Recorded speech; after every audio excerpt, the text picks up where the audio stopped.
Hey guys, welcome back to another video. Today we'll be looking at the question, to what extent do violent video games enhance violent behavior in youth? To look at this question, we'll have to look at three topics: how the violent games can impact the children's mental state, how violence in the games can make children more violent in their own lives, and how strong language can make children think that it's okay to use that sort of language after they play a game or just in their normal life. And then we're just going to get into the video.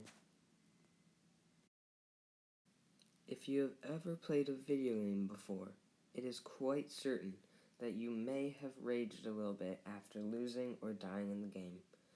This is quite normal among us humans because our natural instinct is to hate losing. Therefore, we rage a little bit.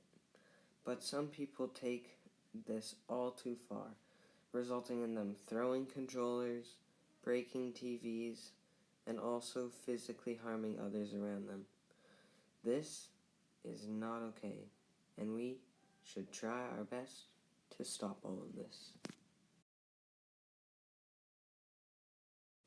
First off, we are going to look at how a children's mental state can be affected by violent games or video games in general. We are going to look at a story from Psychology Today website, American website, about this kid named Mike.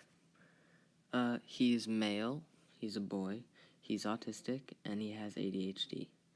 This makes his brain very sensitive to electronic stimulation, which is called ESS. It can also be called electronic strain syndrome, which is characterized by a state of hyperarousal on emotional dysregulation from lots of amount of stimulating screen time, which includes video games, TV, even computer time doing work. Because of this, Mike was experiencing a lot of mood swings. He was not bipolar. In fact, most of the doctors said he wasn't. So, it was just triggered by having a loss of screen time and also being mildly autistic and have ADHD.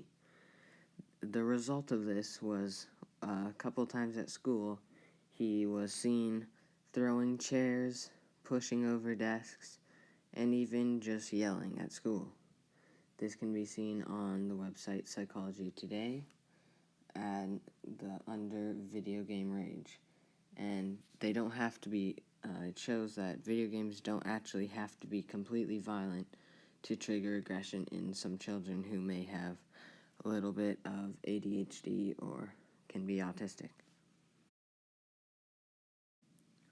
From a website called Association for Psychological Science, I can see a whole bunch of psychology professors are talking about how violent video games may affect behavior in children. So, Brad Bushman, communications and psychology professor at Ohio State University, he says the link between video games and aggressive behavior is clear. Over 130 studies have been conducted on over 130,000 participants around the world. Bushman says that these studies provide evidence that violent games can lead to an increase in aggressive thoughts, angry feelings, psychological arousal, including increased heart rate and aggressive behavior. It also decreases the ability of these people to help others and feel empathy for others. But Christopher Ferguson, a psychologist at Texas A&M University, has a different opinion. He thinks that this field of aggression and playing violent video games may have some positive effects for young adults, such as better stress management. He also thinks that the understanding about violent video games and aggression, that we haven't explored these areas as much as we should, which therefore results in us not knowing completely if this is true or not. Now we are going to look at the question, do violent video games make kids more violent in everyday lives? For decades, researchers and scientists have conducted studies to find out whether these games affect violence in everyday lives of children, or also things such as aggression, lack of empathy, and poor performance at school. Many studies have found that people who play violent video games are more likely to engage in violent behavior, e.g., hitting someone, throwing things, and just getting mad in general. In fact, there was also enough research that the American Psychiatric Association, APA, published a policy statement in 2015 concluding that playing violent video games leads to more aggressive moods in youth and children.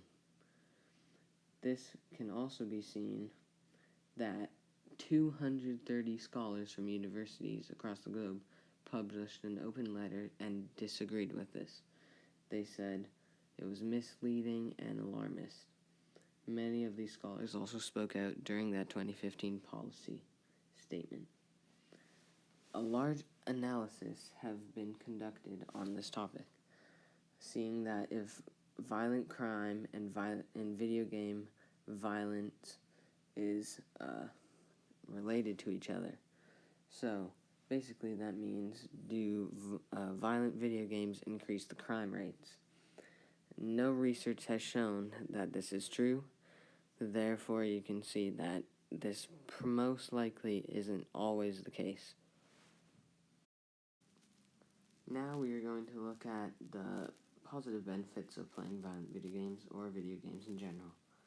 So, playing any video game, if you've ever played any, you would know that it improves coordination because you have to be able to know where you're going to put your hands, put your fingers, where to press, so that you can achieve a level of winning or so on in the game. Also improves problem-solving skills because you have to, in most games that have a campaign, which is otherwise known as story mode, you will need to follow a set of rules, which will therefore help you be able to complete the missions, which also helps you be able to follow rules more in your own life. It also enhances memory because you have to know what keys to press or buttons to press, and they only usually give that to you at the tutorial at the start of the game. Therefore, it helps you remember what to press and also can help your memory, which can be used during tests or if you have to remember or stuff like that. It improves your attention and concentration because, especially if it's a violent video game or action game, you have to concentrate, you have to be able to get the other people or eliminate them, and you have to have full attention on that. It also can help you learn things about the world. Maybe you play a nature game. It helps you see what happens in nature, or a violent game. Maybe you can see how a war is like, or maybe how.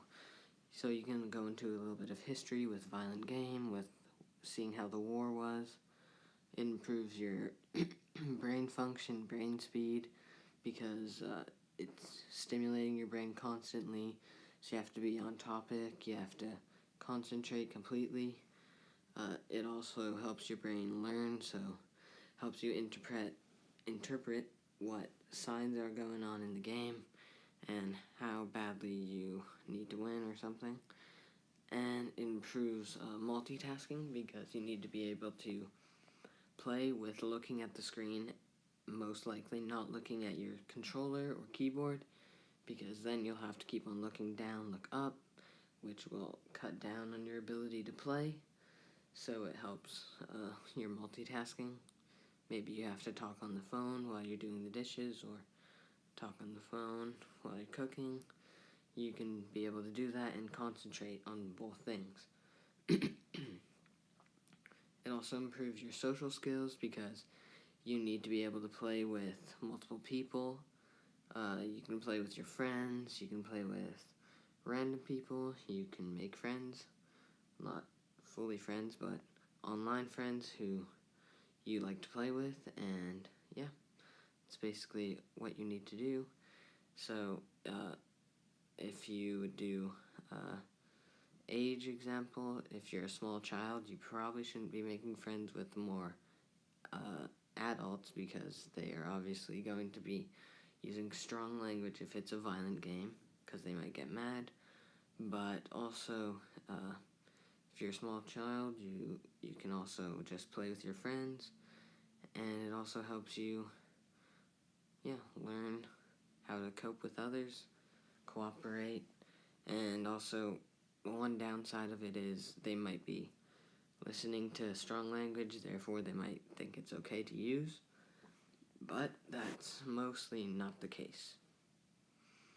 So all in all, we can see that this is a widely discussed topic that cannot be fully answered yet without more and more research.